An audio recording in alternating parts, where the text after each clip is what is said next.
आज है नरक चतुर्दशी, इसे काली चौदस भी बोलते हैं और कहीं कहीं छोटी दिवाली। इन सब का संबंध क्या है इसके बारे में बताती हूँ। नरकासुर और माता काली का एक मुख्य रूप से शक्ति परंपरा और तांत्रिक ग्रंथों में पाया जाता है। तो इनकी कथाएं अलग अलग है, एक ही है, कैसे कनेक्टेड है चलो आज जानते हैं।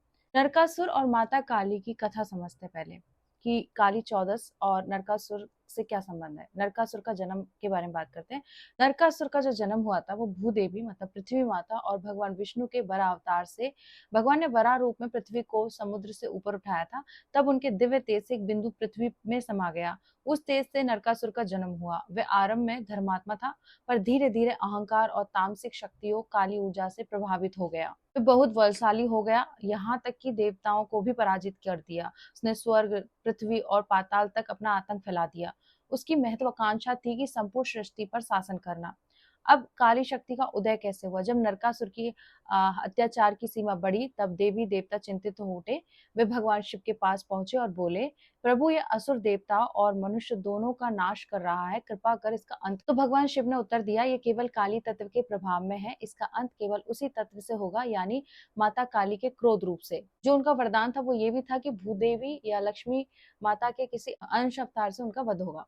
तब माता पार्वती ने अपने शरीर का कृष्ण वर्ण भाग निकाला और वहां से प्रकट हुई माता महाकाली, अंधकार को निगलने वाली शक्ति। फिर क्या हुआ? नरकासुर का सामना माता काली से हुआ। माता काली ने पाताल लोक में जाकर नरकासुर को ललकारा। उनकी अग्नि में आंखों से अग्नि वर्षा होने लगी और असुर सेना भयभीत हो गई। नरकासुर ने माता से कहा, हे देवी, मैं भी विष्णु और भूदेवी का पुत्र हूँ, मुझे कोई नहीं मार सकता, और भूदेवी माता लक्ष्मी की ही ऊर्जा है। माता काली ने उत्तर दिया, तेरा जन्म दिव्यता से हुआ, परंतु तूने अधर्म का साथ चुना। जो धर्म मार्ग से भटके वह अपने ही कर्मों से नष्ट होता है, चाहे वो लक्ष्मी नारायण का ही क्यों ना पुत्र हो। यदि वो कर्म खराब करता है तो वो भी दंड का भागी है। दोनों के बीच भयंकर युद्ध हुआ। माता काली ने अपने त्रिशूल और खड्ग से उसकी सेना का संहार किया। जब वे नरकासुर को मारने ही वाली थी, तभी भूदेवी प्रकट हुई और बोली, माता वह मेरा पुत्र है, कृपा करे उसे क्षमा दे। माता काली ने क्रोध त्याग कर कहा, मैं इसे जीवन दूंगी, पर इसे अपने भीतर के काली तत्व यानी अंधकार, क्रोध और वासना को समाप्त करना होगा, और जिस दिन ये ऐसा करेगा वही दिन काली चौदस कहलाएगा। तो गुजरात साइड इसे काली चौदस के नाम से भी जाना जाता है। नरकासुर ने पश्चाताप किया और वचन दिया कि अब वह कोई अधर्म नहीं करेगा, परंतु बाद में जब वह फिर से अत्याचारी बन गया, तब श्री कृष्ण और सत्यभामा ने उसका वध किया द्वापर युग में। तो ये नरकासुर एक ही है। इसकी कहानी सतयुग, त्रेता, द्वापर सब में चलती आ रही है, और ये लक्ष्मी नारायण के पुत्र थे। आध्यात्मिक अर्थ बताती हूँ तो माता काली आत्मा को जागृत होने वाली शुद्ध ज्वलंत चेतना जो अंधकार को समाप्त करती है। नरकासुर मनुष्य के भीतर का अहंकार, वासना और तामसिक प्रवृत्ति है। भूदेवी पृथ्वी तत्व, धैर्य, माँ की ऊर्जा जो अपने पुत्र को अवसर देती है। विष्णु भगवान और शिव जी संतुलन के दो ध्रुव है। शिव से आती है विनाश शक्ति मतलब काली, और विष्णु से आती है पालन शक्ति मतलब सत्यभामा, जो लक्ष्मी जी की अवतार है। काली चौदस वह दिन है जब मनुष्य अपने भीतर के नरकासुर को पहचान कर उसका अंत करता है। तो आज का दिन वही है कि आप अपने अंदर के राक्षस और राक्षस के तत्वों को खत्म करें।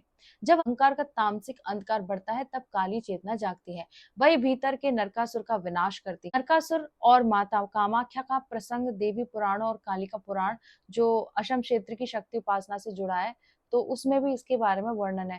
तो ये अलग अलग स्टेट में अपनी अपनी कथाएं तो हैं, लेकिन रिलेट करती हैं एक ही से। नरकासुर का जन्म भूदेवी, पृथ्वी माता और भगवान विष्णु के वराह अवतार से हुआ था, ये तो सब जानते हैं। वराह भगवान जब पृथ्वी भूदेवी को सागर से निकालकर ऊपर ला रहे थे, तब उनके दिव्य तेज से बिंदु पृथ्वी पर गिरे। इन्हीं से नरकासुर नामक पुत्र का जन्म हुआ। इस कारण वे भूदेवी के पुत्र और नारायण के अंश से उत्पन्न माने गए। भगवान विष्णु ने वरदान दिया कि तेरा पुत्र तेजस्वी होगा, अपराजित होगा, लेकिन जब वह अत्याचार करेगा तब मेरी पत्नी के अवतार के हाथों उसका अंत होगा। शुरुआत में नरकासुर धर्मशील राजा था, परंतु धीरे धीरे अहंकार, वासना और तामसिक शक्ति मतलब काली ऊर्जा के प्रभाव में आकर अत्याचारी बन गया। उसने देवताओं पर आक्रमण कर कन्याओं को बंदी बनाया और इंद्र के अमृत कलश और कुंडल तक छीन लिए। कामरूप असम प्रदेश में उसने प्राग्ञ ज्योतिषपुर नामक राजधानी बनाई। वहीं बाद में कामाख्या देवी का मंदिर स्थित। माता कामाख्या से विवाह करने की इच्छा थी। नरकासुर को अपनी शक्ति पर घमंड हो गया।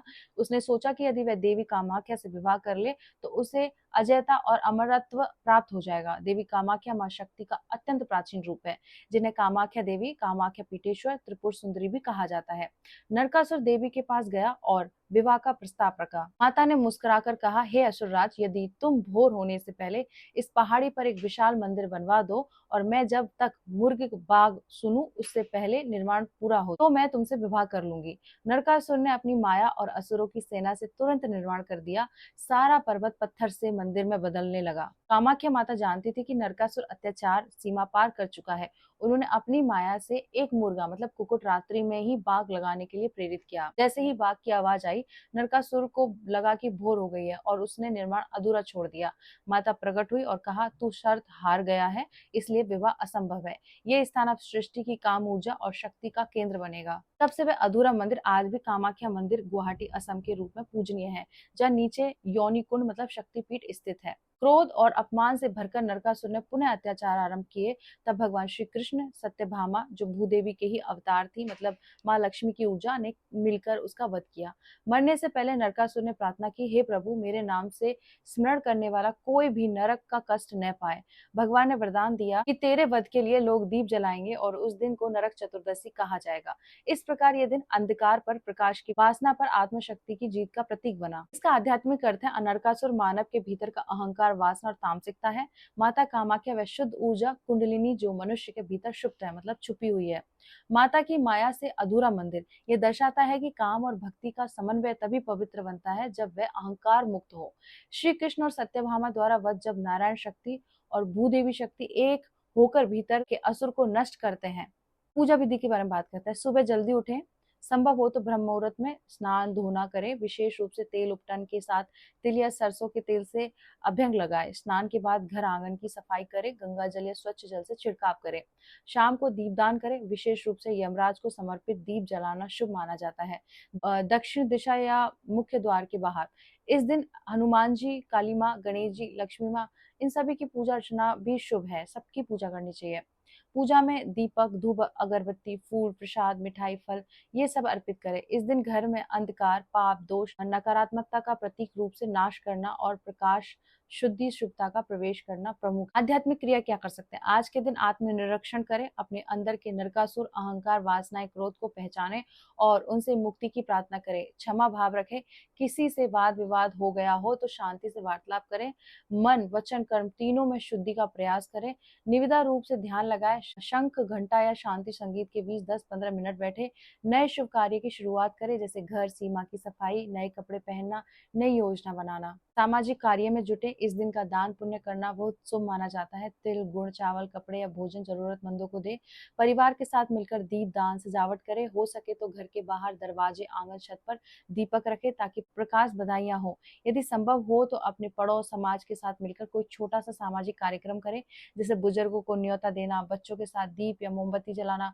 पर्यावरण सजग हो। यदि पटाखे फोड़े तो सुरक्षित रूप से और कम से कम करें। मैंने नरकासुर के बारे में आपको वो चीजें बताई हैं जो लोगों को पता नहीं है। तो एक्चुअल में सारी चीजें बहुत पुरानी है। तो अलग अलग युग में एक ही कहानी रिलेट करती है और उससे हमें सीख मिलती है, क्योंकि लोग कंफ्यूज हो जाते हैं। इस वीडियो को शेयर कीजिए। मेरी ओर से सभी को नरक चतुर्दशी और छोटी दिवाली की बहुत बहुत शुभकामनाएं। और इस वीडियो को शेयर कीजिए और सबको ये जानकारी बताइए और बोलिए ओम नमः पार्वती पते हर हर महादेव शिव शंभो राधे।